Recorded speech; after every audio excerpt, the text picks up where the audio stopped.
Welcome to the Courage to Live podcast. My name is Josh Bitsko, and I'm a retired police captain with 24 years of experience. Currently, I travel and I teach people about resilience, leadership, and courage. In this episode, I'm going to talk about something that the best leaders and also just the best people do, and that's bringing out the best in the people around you.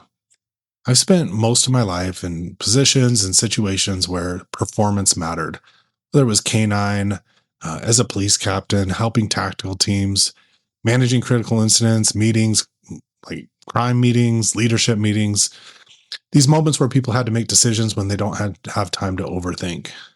And over the years and all of that experience, one thing became clear to me. Most people are not operating at their best. They're operating at their confidence level. So if you want to bring the best out in people, you can give them all the training in the world. But if they don't believe in themselves, they don't think that they're capable, that training doesn't matter. So real leadership starts with creating an environment where people feel safe enough and supported so they can show who they really are.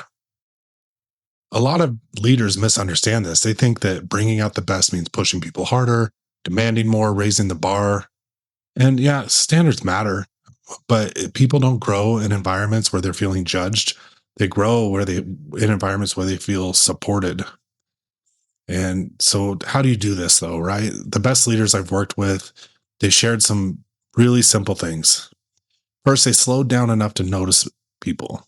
They noticed when someone was struggling or stretched thin. They also noticed when someone was stepping up and what they were doing to be successful. They also didn't announce it. They just noticed and they paid attention. And then they came up with plans afterwards on how to help people, how to support them based on what they noticed. They also look for strengths instead of flaws. Anyone can point out what's not working. That doesn't take skill. What takes skill is spotting potential, especially potential in someone who doesn't even see it in themselves.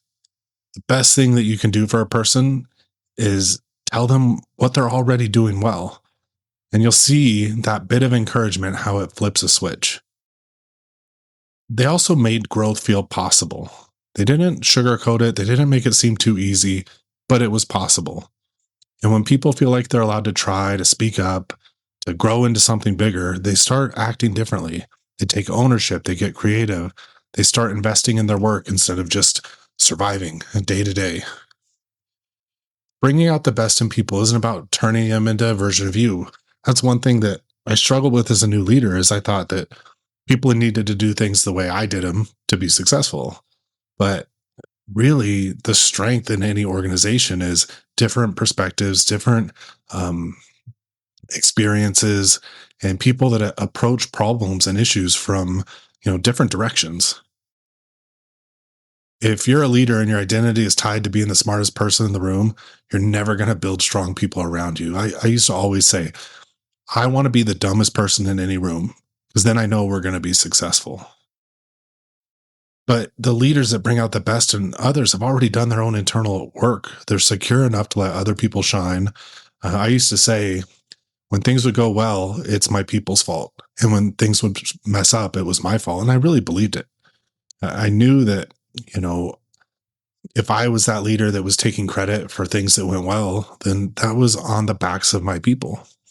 But, also taking ownership for when things go south, there are things that you could have done as a leader to make that not happen. So learning to trust other people, even when they've made mistakes, and helping them through it will help you grow into the leader that helps bring out the best in the people around you. So if you want to bring out the best in people, pay attention, tell them what you see in them, give them room to grow, let them fail, but be there as a safety net. Keep your ego out of it and remind them through your actions, not just your words, that they can be confident and they have the ability to grow. Thank you for listening. If you enjoyed the podcast, please share it with a friend, subscribe, or leave a review. And if you like this, there's more in my book, The Courage to Live, which is available on Amazon. I appreciate you spending time with me today.